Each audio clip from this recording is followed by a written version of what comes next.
Las causas de la inseguridad tangible y concreta en torno al acceso a los alimentos son múltiples. La falta de disponibilidad, la carencia del poder adquisitivo, la mala distribución de los alimentos y el uso inadecuado de los mismos.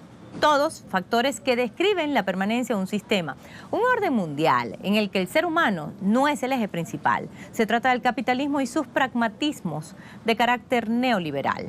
Investigaciones realizadas por organizaciones sin fines de lucro e instituciones públicas de diversos países del mundo, principalmente en Estados Unidos, llegan a la misma conclusión. Vamos sin prisa pero sin pausa a una escasez de recursos vitales, alimentos, agua, semillas. Mientras la pasividad de los ciudadanos impera, aumenta la presencia de las corporaciones y entidades financieras articuladas y puestas a la tarea de mercantilizar y privatizar todo a su manera, de forma injusta y desigual. Inseguridad alimentaria mundial. Pongamos el punto en la I.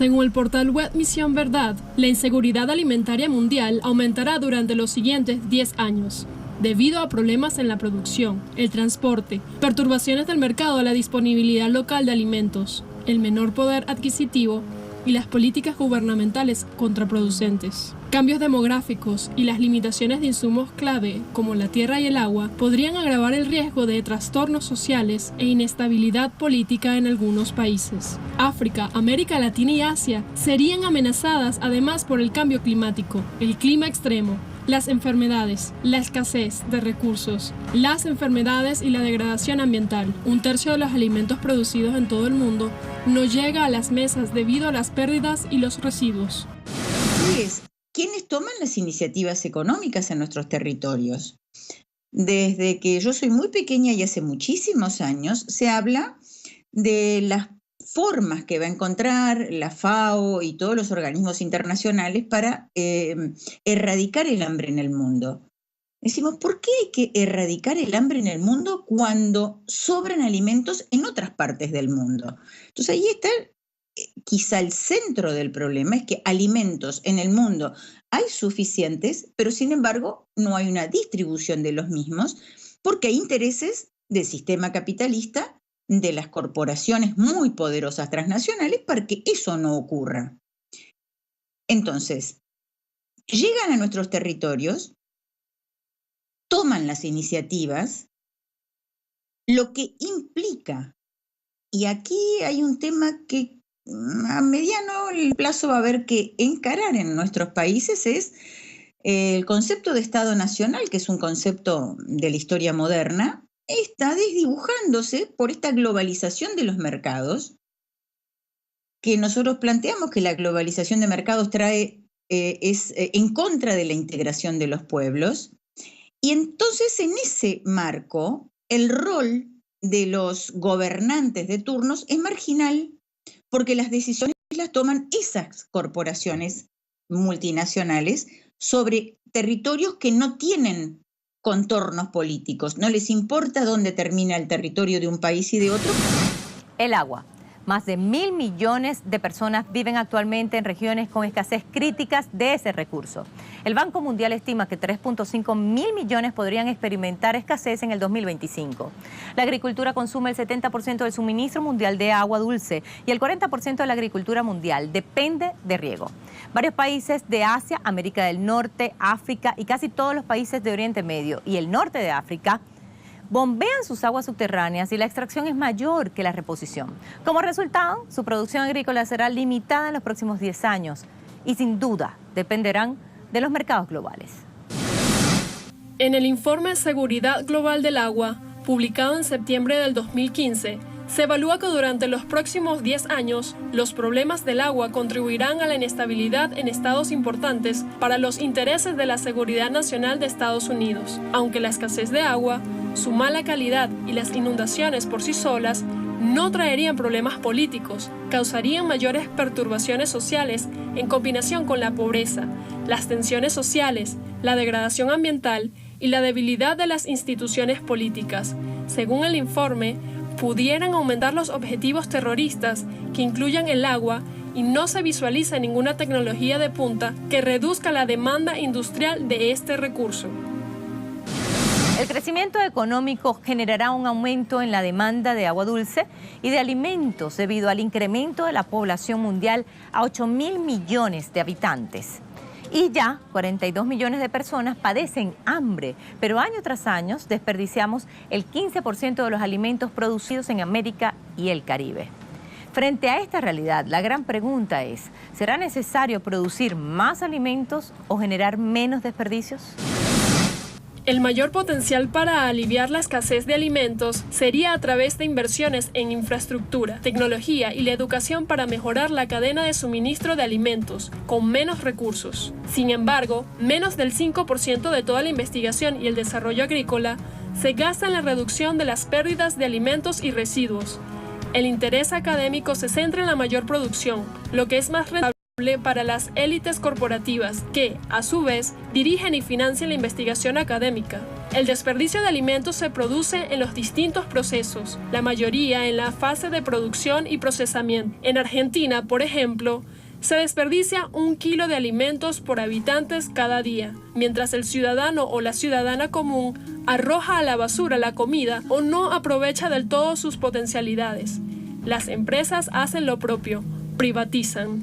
El continente americano está en grave peligro y hay una enorme fragilidad de sus fuentes de agua porque están muy contaminadas con el exceso de nitrógeno y fósforo que se le llama eutrofización de las aguas, pero eso produce, para comprenderlo, que nos esté escuchando, es como una turbidez en el agua, entonces impacta en el ecosistema, o sea, en los peces, en todo lo que sea verde que hay dentro del cauce de un río, de un arroyo, de lo que fuera, y produce la proliferación de floraciones algales, los bloom algales que se llaman, que son cianobacterias potencialmente tóxicas y que están avanzando a una velocidad muy grande y no se están tomando medidas preventivas. Entonces se tendría que exigir por parte de todos los gobernantes, porque hay organizaciones sociales organizadas, pero a las organizaciones sociales se las invisibiliza para 400 millones de personas y son 40 millones y sin embargo hay varios millones que no comen. Ahí hay un problema de distribución, lo mismo que pasa en otros países de nuestro continente, bueno, y fuera del continente también. Estados Unidos en particular está en una crisis muy grande. Y eso quizá demuestra la crisis en la que está, ¿verdad?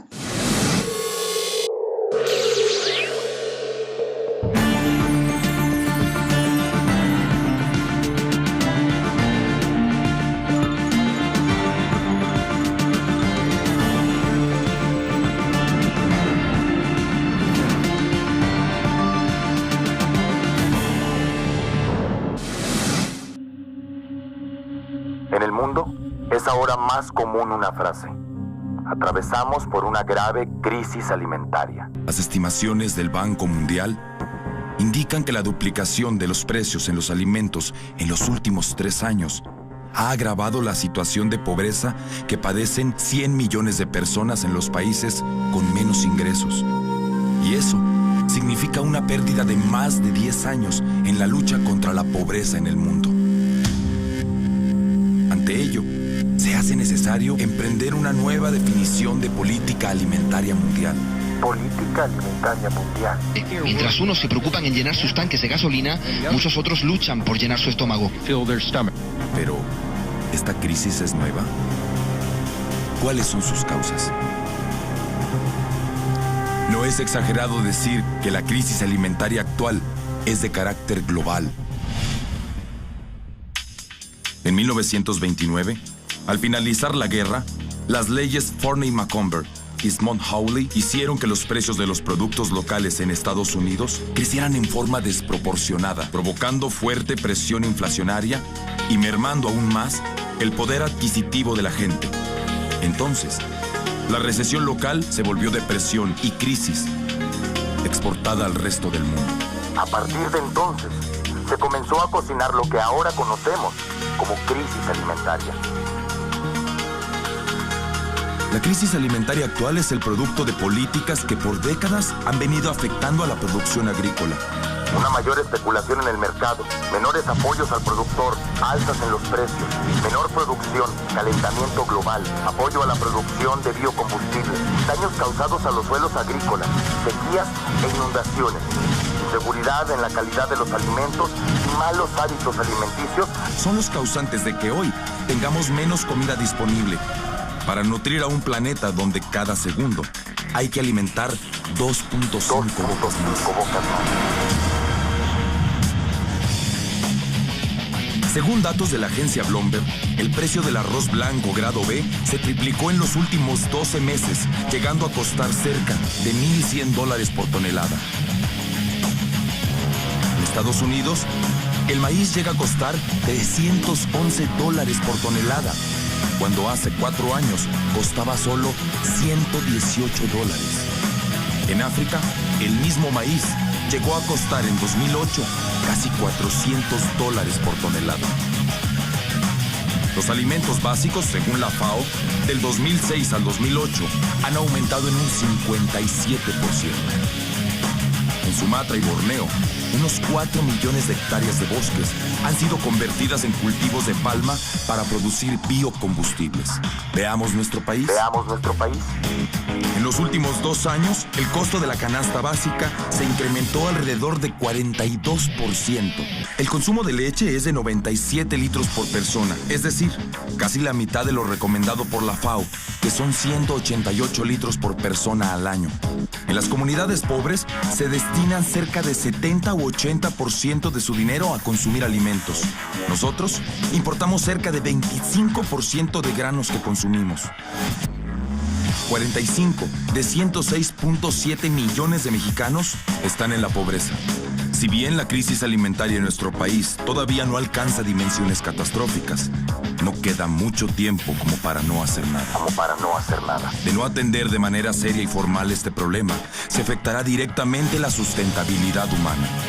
Si bien es necesario aplicar medidas inmediatas para bajar los precios de los alimentos y hacer que lleguen a quienes más lo necesitan, también es imperioso dar un giro radical en la forma de producción agrícola, favorecer la manufactura de alimentos para el mercado local en lugar de hacerlo para el mercado internacional y romper con este círculo vicioso de los últimos 20 años, donde de manera creciente hemos dependido de la compra de alimentos del extranjero, que nos llevó a producir poco, ya que era más barato comprarlo que producirlo, y producir solo lo que mejor se pagaba en el mercado internacional, dejándonos en una competencia desigual, atraso tecnológico y dependencia alimentaria. La coyuntura por la que atraviesa la humanidad, amenazada por la escasez o concentración de alimentos en unas cuantas manos, puede generar una crisis que, además de todo, desestabilice la paz social. El reto para el siglo XXI será la seguridad alimentaria, procurando el balance entre disponibilidad de alimentos, velocidad de producción alimenticia y demanda de energía. Nuestro mundo está lleno de riquezas que podemos aprovechar. Tenemos la capacidad de invertir en nuevos desarrollos tecnológicos más amigables con el medio ambiente. Requerimos de mayor producción dentro del país para una mejor calidad de vida, una mejor alimentación, más nutritiva, de mayor calidad y con mejores productos que se combinen con mayores ingresos y una mejor educación. Es necesario hoy comprender que se debe producir para el hombre, no para el hambre.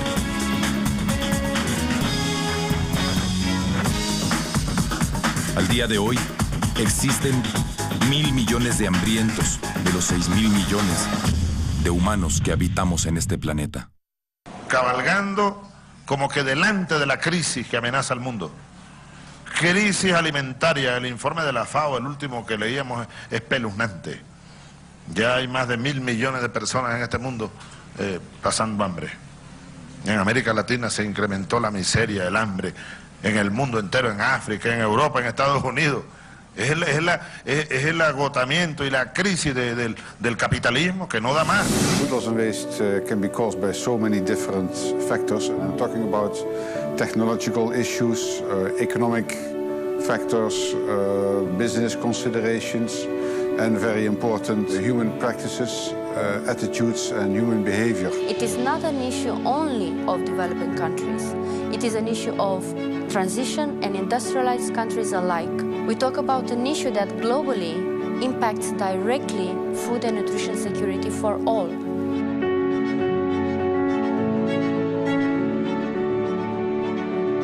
But we have to realize that for this food to be produced anywhere in the world, a high amount of precious natural resources are being used, like land and water, and a lot of energy is being used with the equivalent emission of greenhouse gases. And if this is all done for nothing, because the food is not being eaten, that is something that we cannot allow to happen. Hablamos de inseguridad alimentaria y las proyecciones peligrosas en torno a la escasez de alimentos y de agua. ¿Y cómo responde el sistema ante la crisis inminente? Semillas transgénicas y sus patentes. Como el modelo agroalimentario gravita en torno al consumo de carne como fuente de proteínas y se prevé un aumento del 85% en la demanda, estiman que para el 2025 el uso de semillas genéticamente modificadas, transgénicas, ganará una mayor aceptación en la producción de cultivos de alimentos para animales, no alimentarios e industriales. Reconocen la resistencia en contra de dichos cultivos. El maíz y las semillas oleaginosas, soya por ejemplo, los dos productos primarios de alimentos transgénicos utilizados y comercializados ampliamente en el mundo, representan más del 70% de los suministros de alimentos para animales de todo el mundo y una alta huella ecológica. Y esto sin dejar de lado la otra propuesta de un sistema tóxico, los fertilizantes.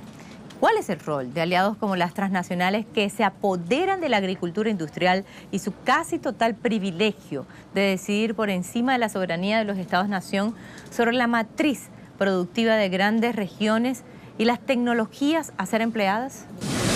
Gana la voluntad de los gobernantes que dan permisos, porque en realidad lo que hacen es votar acuerdos de protección de inversiones, habilitar permisos ambientales de cosas que no son sostenibles ambientalmente.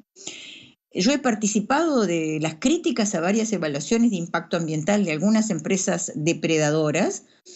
Los técnicos de las direcciones de medio ambiente nos dan la razón, pero si la resolución política es firmarlo, no importa que nos den la razón, perdemos porque se hace la firma política. Son resoluciones políticas las que hay que tomar. Entonces son nuestros gobernantes apoyados por los pueblos, o sea, se tienen que sentir apoyados por los pueblos. No importa si el gobernante se siente medio ahí como flojo, que lo van a presionar las corporaciones, sí lo van a presionar y siempre te van a presionar. La derecha va a presionar, el imperialismo va a presionar, el imperialismo nos transporta todos sus problemas a nosotros y nosotros tenemos que hacerle frente. Entonces, un gobernante que tiene un pueblo atrás apoyándolo puede perfectamente tomar otras decisiones y decir, yo no quiero que me destruyan el suelo, no quiero que me contaminen las aguas, no quiero peligrar porque en varias constituciones, en la Constitución de la República dice que el agua es un derecho humano. A nivel de Naciones Unidas es considerado un derecho humano. Entonces, ¿cómo es un derecho humano y está siendo violado? Profundo. Hay un problema de peligro de nuestra soberanía alimentaria, nuestra seguridad alimentaria y el peligro mayor que estamos perdiendo absolutamente todas nuestras riquezas de nuestros ecosistemas. Esta es la realidad. Las personas no tienen la capacidad de satisfacer sus necesidades alimentarias mínimas durante un periodo prolongado en diferentes partes de la geografía mundial.